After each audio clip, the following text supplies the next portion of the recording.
Hello, this is Elise with Frosia Knits, and today I'm going to show you the cable 3 right or C3R stitch. So let's get started.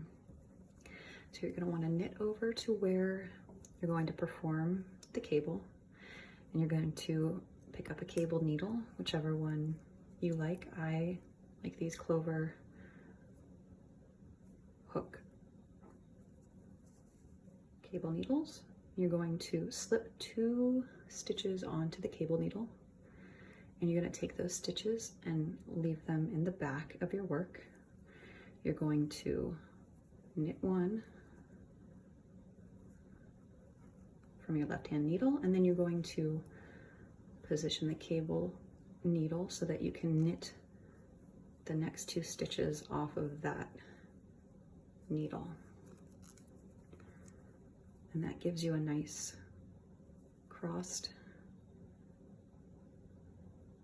cable.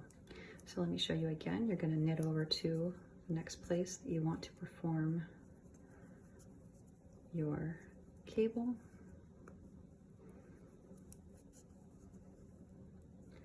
You're going to take your cable needle, slip 2 stitches onto your cable needle.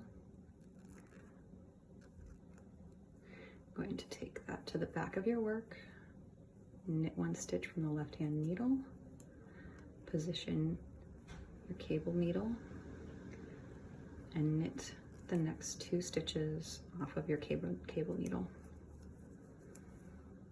And that's it.